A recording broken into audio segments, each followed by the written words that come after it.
Video শিরোনাম: নতুন content ক্রিয়েটরদের জন্য যাত্রা, প্রথম থেকে সাফল্যের পথে। অংশ ১, পরিচিতি এবং স্বাগতম। ভিডিওর শুরুতেই স্বাগত জানিয়ে বলেন, আজ তোমাদের সাথে এমন কিছু বিষয় নিয়ে আলোচনা করব যা তোমার জীবনের মোড় ঘুরিয়ে দিতে পারে। তুমি কি একজন সফল কন্টেন্ট ক্রিয়েটর হতে চাও? তাহলে ঠিক জায়গায় এসেছ।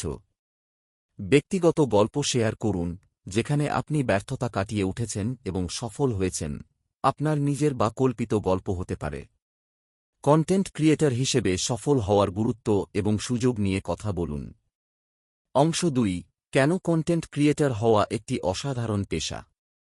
নিজের প্যাশনকে পেশায় পরিণত করার সুযোগ।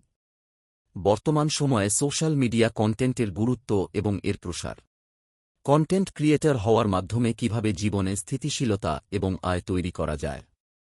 সামাজিক প্রভাব তৈরির সম্ভাবনা, কিভাবে একজন কন্টেন্ট ক্রিয়েটর হিসাবে মানুষের জীবন পরিবর্তন করা যায়। অংশ ৩, নিজের নিচ বা কন্টেন্টের ধরন ঠিক করা। কন্টেন্টের ধরন বেছে নেওয়া একটি গুরুত্বপূর্ণ ধাপ। তোমার কন্টেন্টের লক্ষ্য কী? তুমি কি নিয়ে কথা বলতে ভালোবাসো? বিভিন্ন ধরনের নিচ নিয়ে আলোচনা, blogging, tutorial, review, fashion, food, travel, education এবং আরও অনেক কিছু। নিজের ভালোবাসার বিষয়বস্তু কিভাবে সফল কন্টেন্ট তৈরি করতে সাহায্য করে তা নিয়ে বিশদ আলোচনা। অংশ ৪, কন্টেন্ট তৈরির জন্য প্রয়োজনীয় সরঞ্জাম এবং দক্ষতা। সরঞ্জামের গুরুত্ব: mobile phone, camera, light, microphone এবং ভিডিও এডিটিং সফটওয়্যার। কন্টেন্ট তৈরির প্রাথমিক স্টেপ: কিভাবে স্ক্রিপ্টিং, শুটিং এবং এডিটিং করতে হয়। শিখতে ইচ্ছুক হওয়া এবং উন্নতির জন্য প্রতিনিয়ত চেষ্টা করা। অংশ ৫, সোশ্যাল মিডিয়া প্ল্যাটফর্ম বেছে নেওয়া।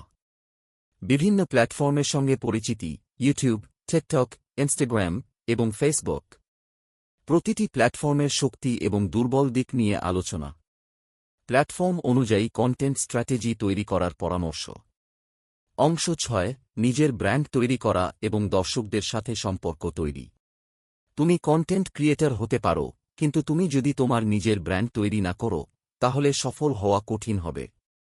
নিজের ব্র্যান্ডের একটি নির্দিষ্ট টোন, স্টাইল এবং লুক তৈরি করা। দর্শকদের সঙ্গে কিভাবে ইন্টারেকশন করতে হয় এবং কন্টেন্টের মাধ্যমে তাদের সাথে সম্পর্ক গড়ে তুলতে হয়। অংশ ৭, ধারাবাহিকতা এবং ধৈর্য।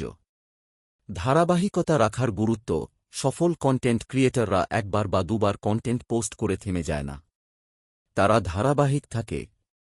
কখনো কখনো ধৈর্য হারানো স্বাভাবিক, কিন্তু তারপরেও কিভাবে সামনে এগিয়ে যেতে হয় তা নিয়ে কথা বলুন। ব্যর্থতাকে সাফল্যের দিকে নিয়ে যাওয়ার গল্প এবং উদাহরণ দিন। অংশ ৮, ক্রিটিক্যাল ফিডব্যাক এবং শেখার মানসিকতা। দর্শকদের প্রতিক্রিয়াকে কিভাবে ইতিবাচকভাবে নিতে হয় এবং তা থেকে শেখা যায়। ক্রিটিক্যাল ফিডব্যাককে গুরুত্ব দিয়ে নিজের উন্নতি করতে শেখার প্রয়োজনীয়তা। শেখার কোনো শেষ নেই, নতুন ট্রেন্ড, টেকনিক এবং কৌশল নিয়ে সবসময় শিখতে ইচ্ছুক হওয়া। অংশ ৯, নেটওয়ার্কিং এবং content creator community ৮ minute. Networking কিভাবে একজন কন্টেন্ট ক্রিয়েটরকে সামনে এগিয়ে নিতে সাহায্য করে। একলা যাত্রা নয়, তুমি যদি অন্য কন্টেন্ট ক্রিয়েটরদের সাথে মিলে কাজ করো, তুমি আরও দ্রুত সফল হবে। কন্টেন্ট ক্রিয়েটর কমিউনিটিতে যোগদান এবং তাদের সাহায্য নেওয়ার গুরুত্ব।